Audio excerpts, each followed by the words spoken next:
ఇటీవలి కాలంలో బాగా విమర్శలు ఎదుర్కొన్న దర్శకుల్లో మాటల మాంత్రికుడు త్రివిక్రమ్ మొదటి స్థానంలో ఉంటారని చెప్పటంలో ఎటువంటి అనుమానమూ లేదు. గుంటూరు కారం సినిమాతో త్రివిక్రమ్ తీవ్ర విమర్శలను మూటగట్టుకున్నారు.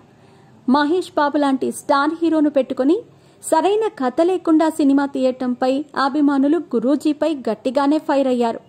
ఇదిలా ఉంటే త్రివిక్రమ్, హీరోయిన్ పూనం కౌర్ల మధ్య విభేదాలున్న సంగతి అందరికీ తెలిసిందే.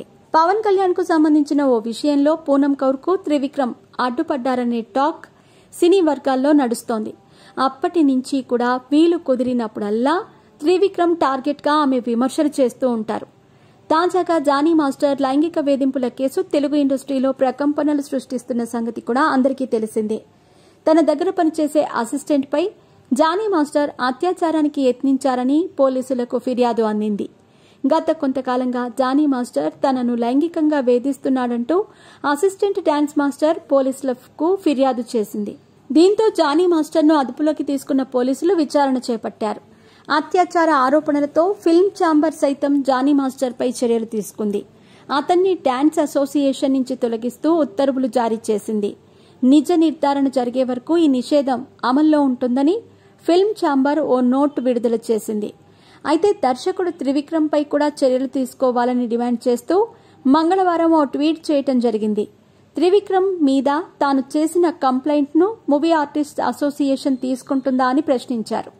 తనకు పొలిటికల్ బ్యాక్గ్రౌండ్ లేకపోవటం మూలంగానే ఆ రోజు తాను చేసిన కంప్లైంట్ ను ఇగ్నోర్ చేశారని ఆమె ఆవేదన చెందారు. అయితే పూనం కౌర్ ఇంతలా తన మీద విమర్శలు చేస్తున్నా త్రివిక్రమ్ ఎందుకు స్పందించటం లేదో ఎవరికీ అర్థం కావటం లేదు.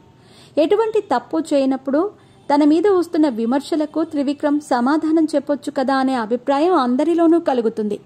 మరోవైపు పూనం కౌర్ చేసిన ఆరోపణలపై డైరెక్టర్, ప్రొడ్యూసర్ తమ్మారెడ్డి భరద్వాజ స్పందించారు. మా ఫిర్యాదు బాక్స్లో ఓ ఫిర్యాదు లెటర్ వేస్తే దానిపై ఏదైనా చర్యలు తీసుకోవటానికి తాము రెడీగా ఉన్నామని ఆయన పేర్కొన్నారు. ఇప్పటికైనా రాతపూర్వక ఫిర్యాదు చేస్తే తగు చర్యలు తీసుకుంటామని పూనం కౌర్కు తమ్మారెడ్డి భరోసా ఇచ్చారు.